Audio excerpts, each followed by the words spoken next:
Yes. Two ladies are there. I said their name something. Do you remember? Leelavati Kala. 100 marks. All are saying good man. Nice. The fifth story I am going to say now. ఐదో కథ చెప్తానమ్మా, శ్రద్ధగా వినండి. పూర్వం అండి తుంగధ్వజుడు అని ఒక రాజుగారు ఉన్నాడు. చాలా గొప్పవాడు తుంగధ్వజుడు. అతనికట అద్భుతమైన అలవాట్లన్నీ ఉన్నాయట. సహజంగా రాజులంటే రాజ్యాన్ని మంచిగా చూసుకోవడం, రాజుగారంటే వేటకి వెళ్ళటం, రాజుగారంటే జోదం ఆడడం. మీకు రాజులంటే తెలిసిందే, ధర్మరాజు తెలుసు కదండి. అవునా? ధర్మం తప్ప అధర్మం అంటే జోదం ఆడాడు, భార్యను తాకట్టు పెట్టాడు. అవునా? ధర్మం తప్ప అధర్మం అంటే ఏంటో తెలియదు, అయినా జోదం ఆడాడు, భార్యను తాకట్టు పెట్టాడు ధర్మరాజు. అవునా? ఈయన పేరట తుంగధ్వజుడు. ఈయనకున్న అలవాటు ఏంటంటే వేట అనమాట. రాముడు అంత గొప్పటి వాడు చూడండి, ఆయన కూడా వేటకి వెళ్తే సీతమ్మ వారిని వచ్చి రావణాసుడు ఎత్తుకెళ్ళాడు. అవునా? రాజులకి రెండు వేతనాలు, మొదటిది జూదం, రెండోది వేట. ఈ రాజుగారికి జూదం లేదు కానీ వేట అనేది రోజు వేటకెళ్ళేవాడు. ఈ రోజు కూడా అడవిలోకి వేటకెళ్ళాడట. క్రూర మృగాల్ని సంహరించి తిరిగి వచ్చే దారి మర్చిపోయాడు. దారిని వెతుక్కుంటూ వస్తూ ఉన్నాడట.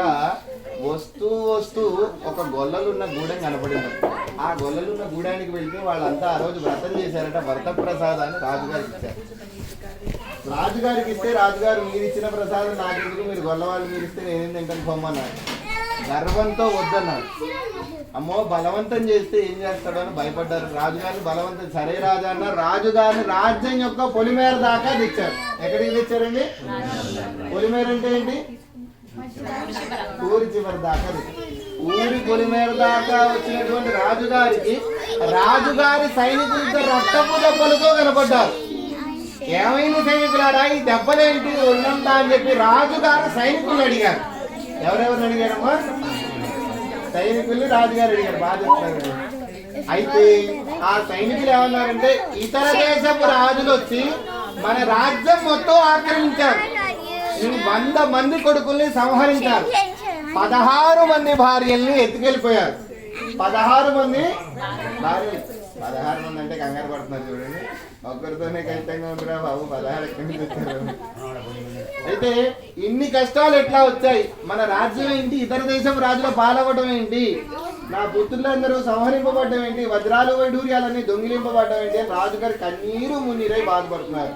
ఇలా బాధపడుతుంటే ఆకాశవాణి చెప్పింది, రాజా ఆ గొల్లలు ఇచ్చినటువంటి ప్రసాదాన్ని రాజునన్న గర్వంతో వద్దన్నావు, అందుకే ఇట్లా జరిగిందంటే బుద్ధి తెచ్చుకుని, అయ్యా నాదే తప్పు క్షమించండి అని చెప్పి దేవుణ్ణి ప్రార్థించాడు. ఆ గొల్లలున్న గూడానికి వెళ్ళి వాళ్లతోనే కూర్చొని వ్రతం చేశాడట. వాళ్ళు ఇచ్చినటువంటి ఆ ప్రసాదాన్ని భక్తిపూర్వకంగా తీసుకొని మళ్ళీ రాజ్యానికి వచ్చాడు. సార్ కళ్ళు మూసుకొని తెరిచినట్టుగా ఎక్కడ రాజ్యం అక్కడే ఆనందంగా ఉందట. ఇదంతా దేవుడి మాయ, ఇదంతా దేవుడి మాయ.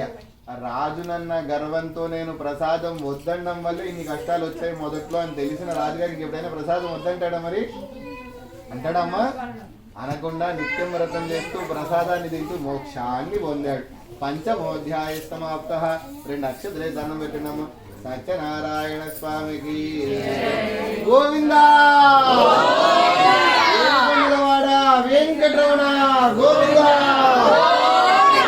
ఆపద మొక్కులవాడ అనాథ రక్షక గోవిందా.